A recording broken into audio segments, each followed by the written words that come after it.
There's so many ways of celebrating those Dias de Muertos in Mexico, which has, of course, has come over with the immigration of people into the United States, that I don't say this is the way it has to be, but the way that I do it, based on my mother's tradition. My mother always had an altar with photographs. To me, those are the main things, because the photographs is what generates the stories, and then the actual images of ancestors that you might not know, but that you know are part of your background.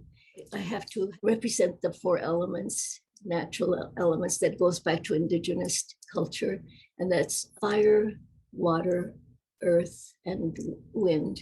The photographs for sure, candles, candlelight. In Mexico and today here, people are using papel picado. And of course, the papel picado is the cut paper banners that made out of tissue paper, represents wind. With any breeze that they move, they create the ambience for the soul to come and partake of the altar we have prepared for them. Marigold is essential, I believe. The marigold, it has a strong aroma. That part of the aroma beckons the soul that here is your altar. The scent draws them to the altar, but also in ancient times it represented the sun, which was the major element of the deities, based on the sun and its values and all its energies, as many cultures do. We also make tissue paper flowers, and that came from my mother, because something handmade for the ofrenda is your offering to this ofrenda. Ofrenda means offering, and sometimes I interchange from altar to ofrenda. The altar is the piece itself. It's an ofrenda to our offering to our loved ones, our ancestors. But everything you put into it is an offering to create this altar.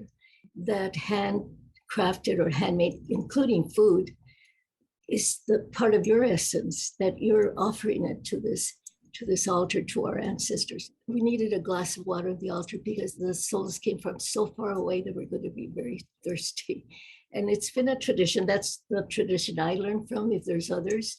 And over the years, I've learned of different traditions, and that's why I say I can't really say what is the prototype for an altar, but the elements in there that I feel are important are the photographs, the candles, the flowers, of course, the food, and they all represent the elements. Food and flowers represent Mother Earth, and the candles, of course, fire, and incense. We use copal. It's a natural incense that is traditionally used since ancient times. And then wind from the papel picado.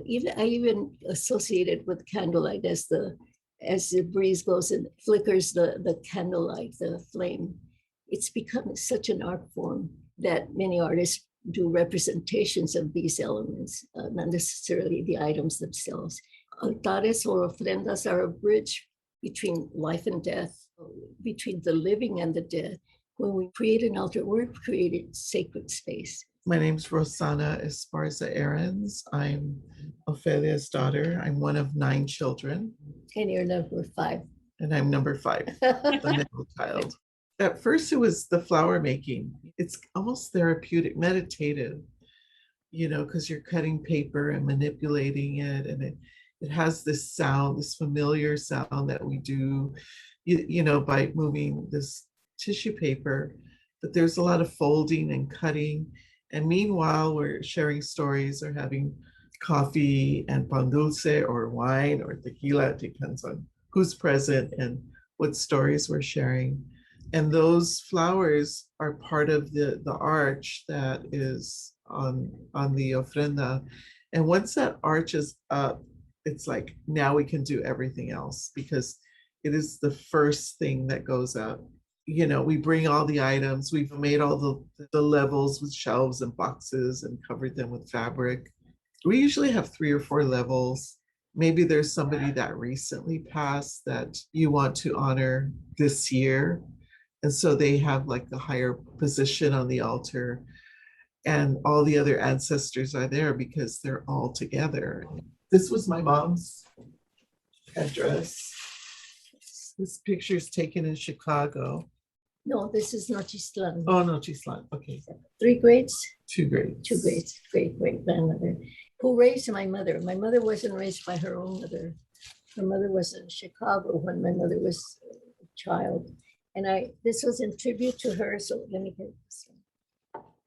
I wore this with a huipil, and I could hold it. I was tight, and so now it's part of it's Rosanna's altar in her home. My children are altar makers also in their own life. I feel it's a spiritual endeavor. It's a very interesting and profound continuation of the ancient people of Mexico, that it has survived, now melded into the Catholic Church.